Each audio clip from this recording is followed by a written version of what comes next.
Hi, this is Scott Garibay, and today we're going to talk about Dungeons & Dragons, and we are specifically going to talk about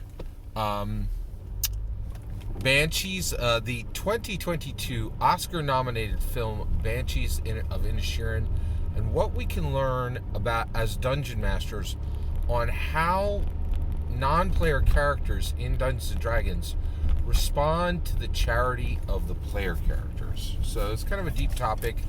Banshees of Inisherin is an absolutely brilliant film. You should immediately watch it. It is definitely every Dungeon Master content.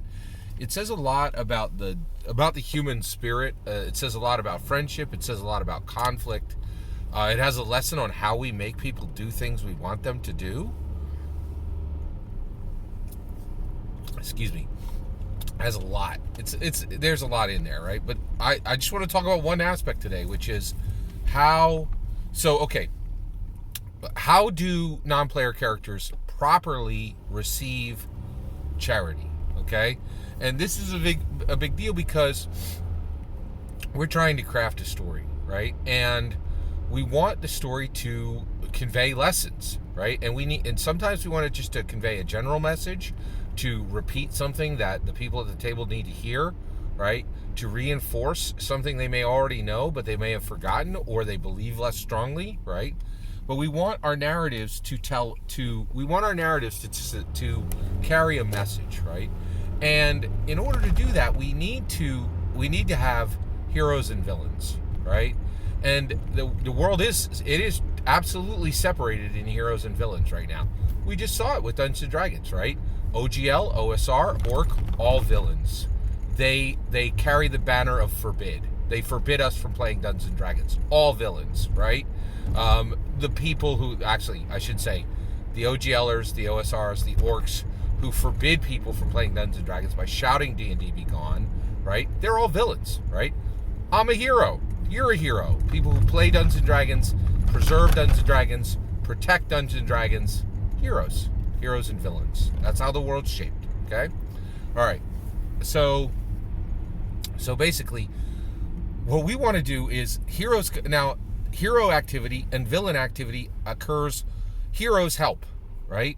But then when the non-player characters receive the help, the way they respond can be villainous or heroic, right? It can be right or wrong.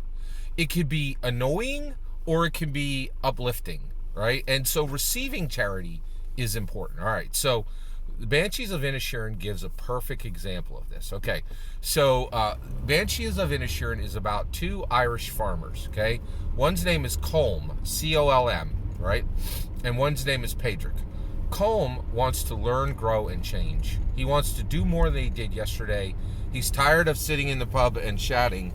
He really wants to, he really specifically wants to learn, grow, and change. He wants to create art. He wants to do something memorable, okay? Pedrick wants to have fun, right? And basically wants to sit in the pub and chat, right? So basically, Colm is all about human flourishment. He wants to flourish himself. He wants to give something to humanity that will be memorable, right? And Colm, so that's Colm, and Pedrick is about fun. So is it about human flourishment or is it about human fun, right? And there's this dichotomy. And Colm gets sick of Pedrick. Colm and Pedrick were friends, and Colm realizes he's never going to do anything meaningful as long as he keeps sitting in the pub and chatting with Pedrick. And Colm is 100% right. Pedrick is a sad sack human who's never going to do anything, right? And the reality, as their relationship is structured, and if they keep going to the guy, and this of course is about Dungeons & Dragons. What are you doing with Dungeons & Dragons? Are you pursuing human flourishment, starting with yourself and everybody at your table, and then when you improve them, by extension, the rest of the world will improve? Or are you having fun? You cutting a goblin in half, right? So Colm says, hey, I don't want to be your friend anymore. I need to cut myself off of you so that I can go on and do better things, right? And that's what Colm does, right? So Colm is that they're both Irish sheep farmers, right? Well, of course, they have some stuff on their farm that gives milk, right? So they bring milk to the general store, right? So Pedrick brings his milk to the general store, and the prosperous innkeeper, right? The general store lady is like, hey, you got some gossip for me? And he's like, no, I don't, right? And then she badgers him in front of this police officer, and finally he says in front of the police officer to the general store lady, hey, you police officer, your son is staying at my house because you beat him senseless with a kettle the other night, right? And you shouldn't have done that. And so he gossips right in front of the general store owner about this police officer. Pedrick then gets his money for his milk from the general store owner, walks outside. The police officer walks outside and beats the living bardargles out of him. It just beats him hard, right? Colm comes up and sees this. Now, Colm has told Pedrick that he doesn't want to talk to him anymore and he doesn't want to deal with him anymore, right? But now Pedrick is on the ground and he's been beaten really badly by this police officer, right? So Colm picks him up, puts him on his wagon, and begins to take him home to his farm, right? And everything's going well, and and of course Pedrick feels great because this is charity, right? Colm has said flat out, I don't want to spend another minute with you because you dragged me down like an anchor, right? And you don't let me go anywhere, right? You're terrible. You are absolutely terrible, right? But when Colm sees that Pedrick is sadly beaten, right, he extends charity to him. He breaks his rule and he engages with him, and he's taking him back home, right? And I even think he says a few words to him. Actually Pedrick talks to him and then he says a few words back, right? But then there comes a point where Pedrick is being taken home by Colm, right? Colm is extending charity to him. So how does Pedrick respond, right? Well, rather than being like, hey, being quiet and letting him take him all the way home and then drop him off and then Colm will walk back to his own house, right?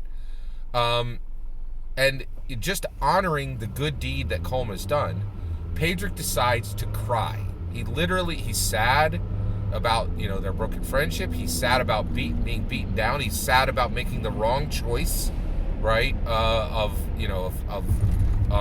gossip. He shouldn't have gossiped to that woman, right? He's very sad about a lot of things, and so he is very sad, right? So at this point he has to make so basically he's sad and he cries. But the reality is this is a very bad response. This is a bad response from Pedrick. It really is a bad response from Pedrick, right? And so at this point, the reason why is he knows Colm, and he knows this is going to upset Colm, right? So basically, what he was looking for was Colm had already given him charity, and a lot of it, right? And then what he was saying is, I want more. I want you to comfort me as I weep, right? And that's more than Colm's willing to do. Colm's willing to pick him up, right? Put him on his wagon, take him home. And that's not nothing. That's a big freaking deal, right? We don't even know what would happen to Pedrick. Would he stayed there would the innkeeper lady had to drag him into her house and then he wouldn't be home, and his sister Shaban doesn't know what, it was a lot. Colm had done a lot, right? But rather than receive the charity gracefully, he demands more, right? Villainous activity, annoying activity, wrong activity, one of those categories. It's not right. What he did was not right, right? He met an act of kindness and charity by saying, give me more. And it's wrong. It is just wrong behavior, right? And so we as dungeon masters need to be very aware, right? And so in the story, we are told again, Pedrick sucks, right? He's selfish, he's weak, he's the one that has to get picked up, right? Not the one who picks up, right? And the reason why is he pursues fun over human flourishment. This is the lesson, right? If you spend your life cutting goblins in half, you're going to be the one that has to get picked up. You're never going to be the one who's picking up, right? You're going to be the one who cries and demands more, right, when you've already been given, right? That's the point, right? You have to choose. We choose in life. Are we the villain or are we the hero, right? And if we meet charity with demands of more, we are the villain, right? If you continue to pursue cut goblins in half, Dungeons and Dragons, and not human flourishment, you're going to be the one that needs to get picked up. You're never going to be the one that picks up. Every word of that is my humble opinion. What's important is when I get to hear your humble opinion. Please, when you get in the comments and send your traffic, please consider liking and subscribing, and have a wonderful millennium.